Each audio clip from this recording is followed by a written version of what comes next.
Welcome to Motivational Moment. I'm Coach Rosa Smith-Montanaro, your training and workshop coordinator with RochesterWorks. We have a topic each week that we focus on to help you stay motivated and inspired. I'm going to do a short series on cultivating happiness at work. And I know a lot of you that watch may already be looking for jobs. Maybe you're thinking, well, Rosa, I'm not working right now. You will be. And I want you to be the positive influence that you can be at work. And I want you to bring this healthy, happy person to the job and to the workplace and be part of creating a healthy culture. And so I'm taking a really cool series based on something called the SCARF method. And this model was developed by David Rock.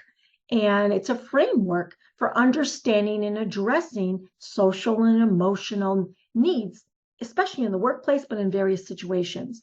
Now, I actually have my notes in front of me because I'm not an expert in this SCARF method, but I've been listening to a book on liminal thinking. It's excellent, and I'm really enjoying it. And what I learned is this SCARF method really does help people feel more valued. And I thought, what a great series. So it can be for your management style, for leadership, for your culture. I'm looking at it as how we can bring this into our workplace. We don't have to rely on other people to give it to us, right? We can be part of that change. And so what I'm going to do is share with you this week what SCARF stands for. And then every week, I'm going to focus on one of those letters, SCARF, and some action items on how you can create that change and strategies for you. Okay, that's what we're going to do. I'm excited about this series. So SCARF, so it stands for status. S is for status, and I am going to look at my notes. So I'm not going to apologize. I want this to be accurate. It's important. So I want, and take notes, please. This refers to our position or standing compared to others. It's about our status, right? We are very sensitive to our status in relationship to other people, especially in the workplace. What does our boss think of us? What does our coworkers think of us? Especially when starting a new job, especially when changing careers, especially when starting a business. People want to be liked. They want to have that sense of approval. They want to know they're on track. And so status is one of the first pieces. These aren't in any particular order. It's just part of the acronym for SCARF. And so what we're looking at is how people respond to us. And what happens is we have strong emotional responses to this. And so I remember, I'll tell you, when I first started at RochesterWorks, if someone sounded like they were correcting me, I felt very defensive in the beginning because I thought, wait a minute, I'm really well trained. I know what I'm doing. I've been doing this for a long time. Just because I'm new here doesn't mean I don't know. And I realized it's not that people are doubting me. It's that they haven't established trust in me yet. We haven't really worked together very long. They don't really know my character yet. And I was able to look at it from a different perspective of, oh, well, once we get to know each other, you'll know that my intentions are really good. And I'm always going to try to make your life easier. And not everyone's going to like my personality, but that's okay, because this was really me judging their reaction. So that's status. Certainty is the C, and certainty relates to our need for predictability. We want to know that we have some sense of control over our environment. We want to know what to expect. It's very stressful for the brain when there's uncertainty.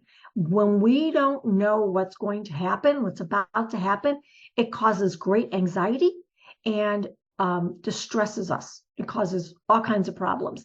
So it's not comfortable. So being clear with someone, with your expectations, wanting to know what does something look like? Do we really end at 5 o'clock when everyone says we end, or do you just say that?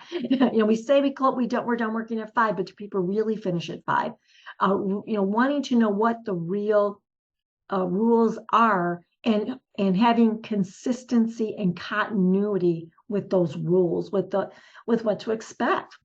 Autonomy, this is one of my favorites. Autonomy is a feeling of a sense of control, that you can make some decisions, that you have choices. People want to feel like they're participating in the program, and that they're not just being told what to do all the time and blindly following, and not regarded for being independent thinkers.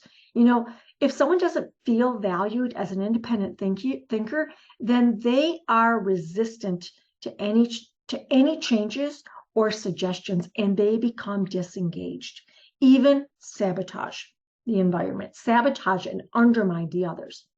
And so it's a really important thing to think about. Are you conducive to this? Are you demonstrating it?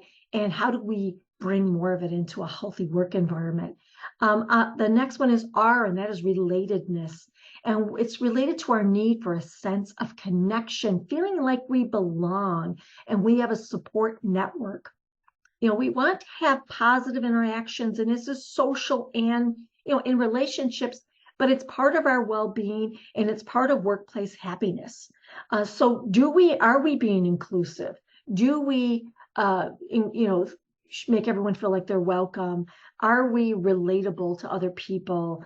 And being, just giving people grace. When you're starting someplace new, you got to work out the kinks in our personality. You have to get used to one another's maybe sense of humor, style, introverts versus extroverts, right? Don't take it personally. And then the F is for fairness. And fairness pertains to our perception of being treated equally, equitable treatment. And if people feel things are unfair or there's an injustice, this triggers very, very strong negative responses and emotions. This is a very, very interesting motto. I love it. And I think all these things have merit, and they're very valuable to where we are in our lives right now, in our culture, in our work, and what we're trying to accomplish. We want inclusion. We want equity, I can't even say it, equity and fairness. And we want to belong, right? We all want to belong. We all want to feel like someone values us. So I hope you're going to enjoy this series. It's a little longer than my past series. And each week I will dive into each one of these. The SCARF model provides a valuable framework, and it's just so great at understanding social and emotional factors and how they influence our behavior, how they influence our reactions, and how they influence decision-making in the home and in the office. And good leaders and mindful organizations, healthy workplaces, develop and integrate this model, even if they don't know they're doing it, because it's so positive and conducive to positive changes, positive interactions. It elevates collaboration, and it helps the employees to feel productive and a sense of well-being and belonging. I hope you join me on this series. I look forward to hearing from you in the comments. Let me know what you think. Connect with me on social media, and make sure you attend some of our workshops, RochesterWorks.org. We have a lot of workshops in play. Come see us, say hi, and I look forward to seeing you soon. Take care, my friends.